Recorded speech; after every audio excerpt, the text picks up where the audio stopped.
Ni hao. My name is Philippe GERWILL, and it is an immense privilege and honor to be speaking to you during this amazing event.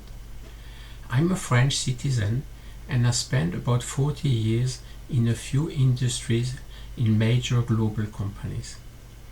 I'm actually an executive advisor in Europe, but of course also in Asia, in Singapore, and needless to say in China, where I have a few collaboration engagements in the region of Shanghai, Qingdao, and of course Beijing and Tianjin.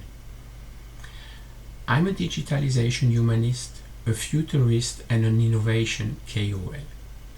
Before we move into the topic of today and the metaverse and where I see it heading to, let's quickly clarify what I understand by digitalization humanist. I'm a big advocate and supporter of all the new technologies, being it IoT, AI, blockchain, 5G, and whatever you want me to talk about. But I want those technologies to serve the human and not the other way around.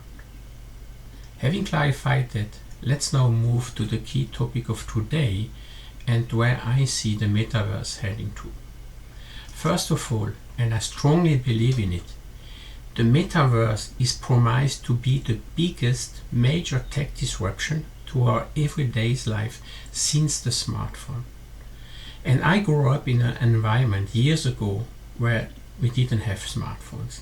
I remember the old paper time where you had so big piles of paper on your desk that you even didn't see the people behind it. And those people would never have imagined what happened when the smartphone came to life. On the other side, I think people today that grew up just in the smartphone world cannot imagine what it was before. So I see the same happening for the metaverse. So metaverse is going to be a tremendous change to our everyday life. Of course, we have some industries that are already closer and showing bigger progress in that, and of course I cannot start without talking about gaming, and especially VR gaming, where you get really this immersive experience and even kind of presence that you're not alone in the game, that people are around you. There are other industries moving quickly in the same directions, like digital fashion, and of course arts and NFTs, which are key in the metaverse. But today I would like to talk about a different space. I just had the opportunity a few days ago to provide an online course to some students, young doctors and pharmacists at a university in Romania. And the topic was healthcare in the metaverse, or I would even call it MEDaverse. So of course there are topics which are already quite advanced also in that space, even if it's a more conservative industry, but in terms of fitness and well-being. And having worked in pharmaceutical industry before, I was always feeling that we are not doing healthcare, we are doing sick care. We expect the people to be sick so that we can sell, pills and other treatments. So the world has to change and go more in the direction of preventive care to avoid to become sick. And there are already applications and this could be of course even more developed in the metaverse about nudging, helping and motivating people to do healthy things, healthy activities, walking more, eating better, and even get that rewarded with tokens. So that's already reality, but it just has to move more into the metaverse space where you have feeling that it's really your life around you. There will be virtual gyms or even sport places, like playing basketball on a field, with players, from avatars or even players from other countries far away from you. That's what metaverse is bringing, removing this aspect of distances and time. So you can have a team, with players from the US playing together with people from China, Asia, Europe, and playing against each other. Another space, would be virtual relaxation, which is even, I think, something closer to the Asian culture than in the Western world, So doing a yoga session in the comfort of your home while having the feeling to be on a beach, with clear blue water and nice palm trees. Going even further in terms of meditation, having the opportunity to do meditation with one of the most well-known monks somewhere in Asia. But all that happening out of the comfort of your own home and being immersed in the metaverse. That brings me to another very hot topic, in terms of healthcare, which is mental health treatments. We know that the mental health is a big topic and a very increasing topic and a difficult topic. So you could do treatments for PTSD, so post-traumatic stress disorder, anxiety disorders, delusions, psychosis, hallucinations, or even eating disorders. There are already applications also using VR technologies for pain management to divert a patient's attention. And another topic which even increased already and we got experience during the pandemic, telemedicine. With all the lockdowns and all that, telemedicine got a huge boost and was used, or even forced to be used by many people. So it's about the remote care and the telehealth, shifting the point of care, avoiding that people have to travel, maybe even in traffic jam or long distance, to go physically to the doctor if it's not needed. There will be virtual hospitals, so you will move around, from in the metaverse, from one department of the hospital to the others, and you will go to the hospital physically only if really needed. Opportunity of medical diagnosis. Visual impairment could also be improved by devices, so with the improvements and new R&D and development, in the devices, like you have your wearables, you will be able to provide data that help to do remote diagnosis and mentioned before, certain mental health conditions, so virtual therapies. Then there's a big space, the big opportunities in something which is very critical, but a lot of people are not aware of it, which is the whole medical training and education. So you can get trained on a simulation platform enabled by AR, VR and XR technology, risk-free, and you will be immersed in that metaverse with having, professor, surgeon, teacher around you, helping you to do the right gestures, to get trained on. And I cannot talk about that without thinking about my friend Professor Shafi Ahmed in London, who is the most watched surgeon in the world. He's providing training and education classes, sometimes to more than 5,000 people in more than 140 countries at the same time. So just imagine the possibilities, what that brings in terms of efficiency and productivity to train people. Just training 5,000 people, that would take months or years, and you could do that in one session. There are also medical procedures and surgeries that could benefit much more from the metaverse. So pre-operative planning and diagnosis process, high accuracy, high resolution CT scans, where you get more the use of 3D and you can, move around these 3D CT scans rather than having something very flat like the old X-ray. Augmented reality in surgical procedures, like vein visualizer, where you can see the vein, so you could see the organ, through the body, so to better target and help you in a surgical procedure. There are also robot-assisted surgery or remote surgery assistance that brings me to the point of the 5G technology.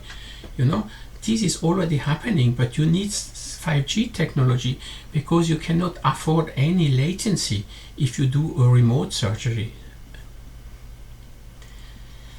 On the other side, we talked a lot about HCPs, so healthcare practitioners, but of course the same is also valid for patients. So you can do effective patient education independent of the language implications, because Metaverse would be multilingual.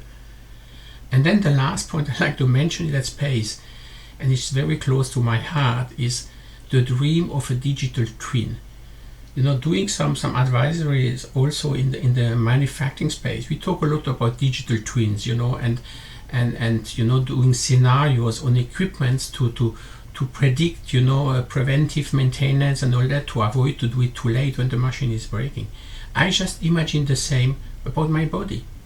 Having a digital twin of my body that I can feed with the data of the life, of what you're eating, the exercise that you're doing and all that, and based on that you could get predictive maintenance, and react before your body is breaking, like a GPS of your body, a GPS that gives you, find an alternative way or predict you to change, to take another route when there is a traffic jam.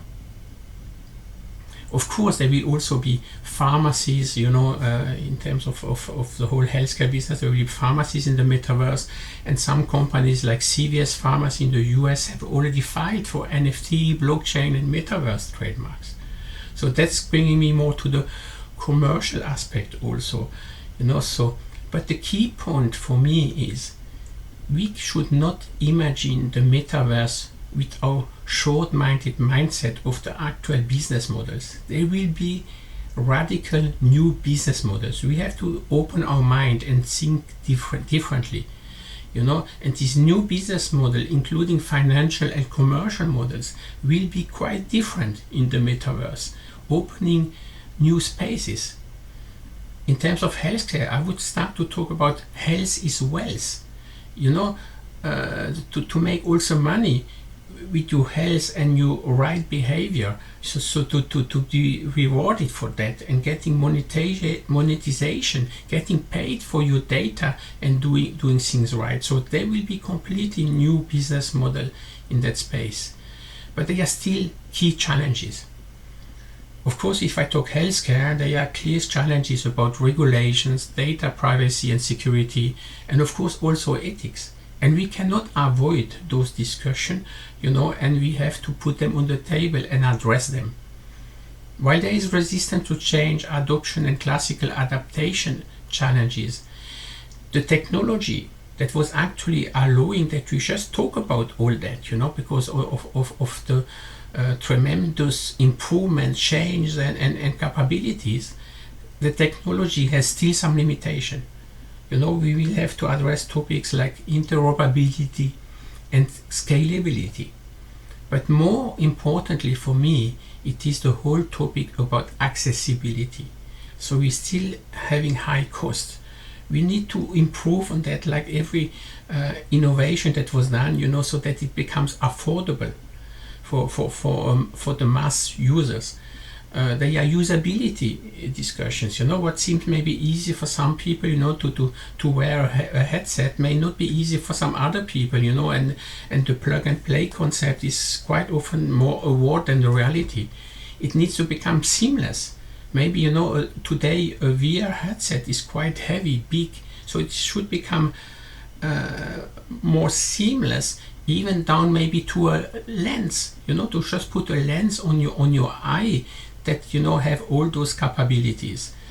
And lastly, we should also talk about the internet access, because all what we're talking about here is based on internet technology. There is no metaverse without internet, and it's even linked, for in terms of terminology to the Web 3.0.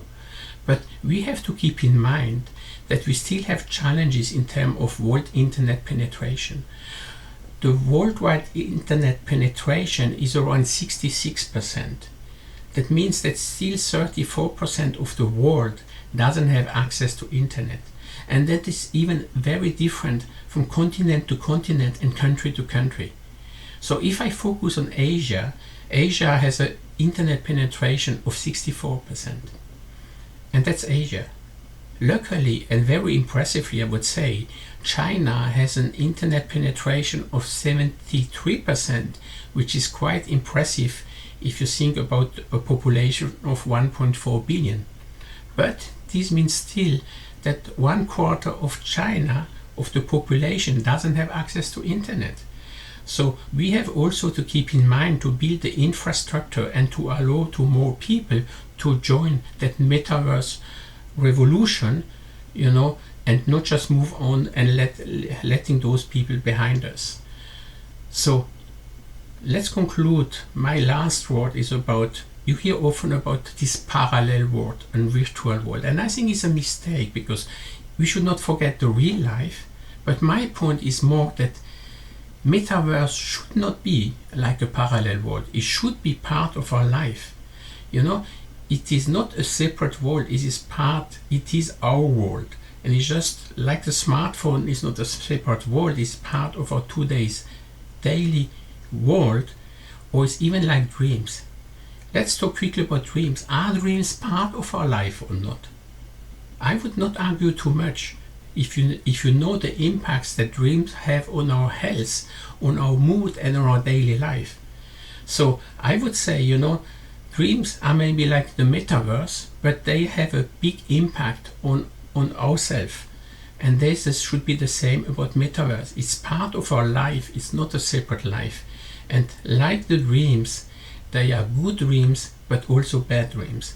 And we have to take care that we will be more on the good dream side than on the bad dreams.